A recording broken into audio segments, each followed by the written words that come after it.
The Hezbollah leader, Hassan Nasrallah, gave his speech early this morning, local U.S. time.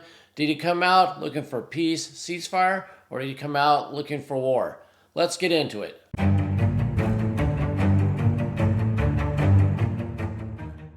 Hello, welcome back to Everyman Prepping. In this video, we're going to concentrate on what was said and what was not said in the speech given by the Hezbollah leader, Hassan Nasrallah, and how he went for about an hour, a little over an hour, and it was a very long speech. It was not very exciting, to tell you the truth. And bottom line up front, it was quite dovish compared to what everybody thought it would be, almost to the extent of a nothing burger. We're going to get into that. We're going to go through some of the key points, some of the quotes he made, and then at the end, some of my thoughts. As we do this, I got some video for you guys to look at, some propaganda videos, both from the Hamas, Hezbollah side, and then from the Israeli side, and a couple other things happened. But I'll switch the videos as we go out, as we go along, so I can remember all that.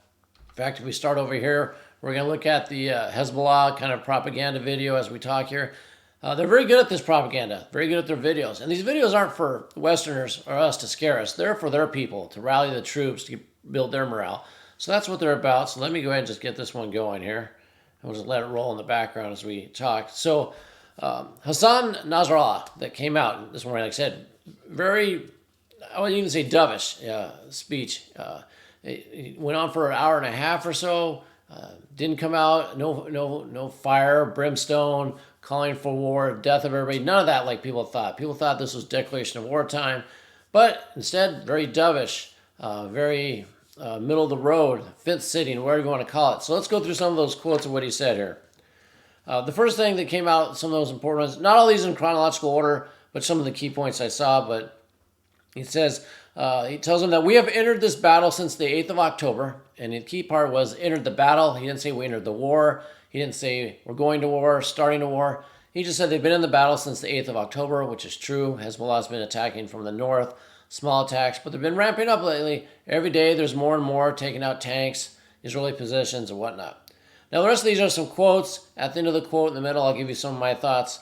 But when I talk here, remember that most of these are quotes from the speech. And he starts off with, I assure you, all options are open on the southern front. So southern Lebanon front, northern to Israel. They can be adopted anytime. I assure you, it will not end well. This is not sufficient. Continue on, he says, if you wish to steer away from a regional war, you must end the war on Gaza. This front will develop according to developments in Gaza. So not a call for war. He's saying what we do in Hezbollah and Lebanon in our attacks is going to depend on what you do. What you, Israel, do. Do you pull out of Gaza? Do you continue? So what you do is going to cause us to react to it. We're not going to go out and straight out call war on you guys right now. If Israel strikes Lebanon, it will be the most foolish act in all of Israel's existence. I put that in there because it's kind of strange because they've been hitting Lebanon since October 8th, basically. They react to the attacks from Hezbollah, and they shoot artillery, flying jets in there. They're bombing places within Lebanon. It's already happening. So found that very interesting that he put that in there. And then he goes on to talk about the Americans here. To the Americans, I say, focusing your threats on Hezbollah and the region are pointless. And he goes on to say, the U.S. said it would not only attack Lebanon, but it will attack Iran. That's a message to its people, basically saying the United States is coming for us and Iran. And then he goes on to talk about the giant naval buildup in the Mediterranean. He said, your fleets in the Mediterranean do not and will not cause us any fear. We have prepared for your fleet and what it takes. And then that will let me switch this on over, so check this video out here. So this is another propaganda video they put out, and you can see he said they're prepared, and these are videos showing torpedoes going after ships. So is that what they have planned? I've already told you they had torpedoes, showed you some video, but he says they're planning for it. And then he goes on to kind of troll the Americans. He said, you Americans remember your defeats from Lebanon in the early 80s, Iraq, and Afghanistan. Your humiliating retreat from Afghanistan. So he's once again, he's basically trying to say, hey, you guys have been defeated all the time. You're over here. You're going to be defeated again. So he's just, pointing that out there. If all-out war erupts, your fleet will be no good. Your warplanes will be pointless. You will pay a heavy price. So more threats, but once again, not a declaration of war. There's been stories going out that air defense systems are being given to Hezbollah from Syria or Iran. Russia's letting Iran use bases in Syria to fly equipment in. So although no blatant call for war, they're definitely ramping up, getting ready for something to happen. And now air defense coming in, they're going to try to shoot down more planes and drones. I think Hezbollah's taken out 2 drones already. That's new for them, something they haven't done before. And then he goes on here. I tell Israel, do not go any further. Many civilians have already died, and I promise you a civilian for a civilian. And on that note, let's switch over to our Israeli propaganda video so you can see what they've been doing lately. And then they basically ended up saying, we're not going to release any, Hezbollah or Hamas won't release any hostages until there's a ceasefire in Gaza.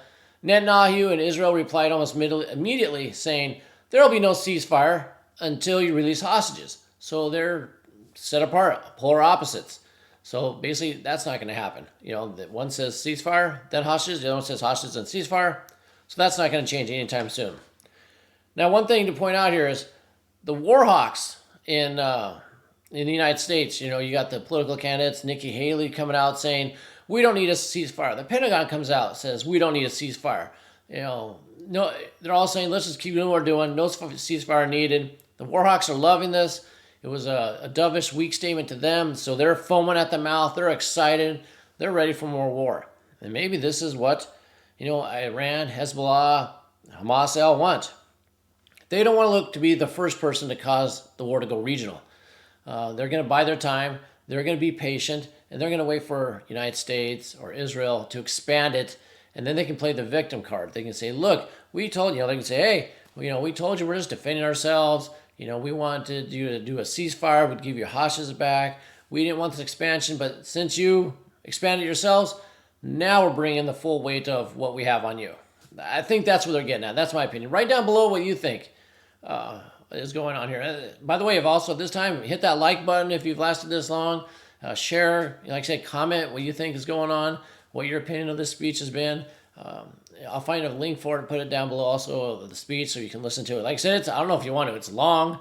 It's very boring. So, it'd be better just to take the points I took out of it because otherwise you're going to waste about an hour of your day. Anyway, what else is going on here? Like I said, playing the victim card is a way to sell it to their people, to other Muslims around the world that, we're doing this in defense. We're defending ourselves. We're not going on the attack. I think that's what they're waiting for. And on the other side, Israel, the United States, and all them, they're also waiting. No one wants to be the first. It's like a giant staring contest. Who's going to be the first to blink and expand the war? So they're the ones that did it. So this might drag on for a while until some black swan event happens, till, one side gets tired of it and wants to go further. I don't know, but, the speech was basically a middle of the road, not a call for war. Now, one other thing it could have been, and why we do this, let me switch videos here really quick. We've seen enough of that one. This is in Haifa port today. While we look at this, look at that huge explosion. So that's in the Israeli port, giant explosion out there. I don't know what it was.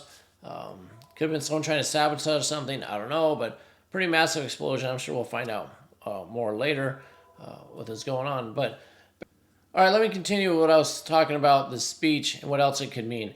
And as I do that, let me just turn on one other video of this explosion. Nothing too exciting here, but I'll put that on. You can see it. But if you remember back to my SOP class, not class, but video, I talked about having code words and code messages for you, your family, your mag, whatever, that you put the word in a phrase. It means nothing to anybody that's around you, but it means something to your group. It can mean take a defensive posture. It can mean go to this position.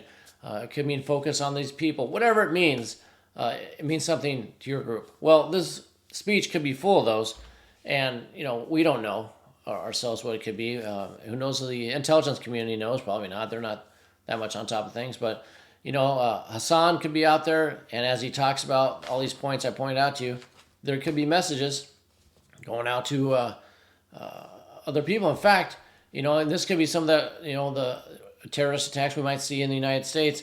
And I have one thing to show you on that. Let me put it up here really quick. There you go. You can see this is a Jordanian national who it says is living illegally in Texas, and he's being accused of, studying how to build bombs. And obviously, here's a picture of him here with an AR-15 or so. Probably an AR-15, maybe AR-10, I don't know.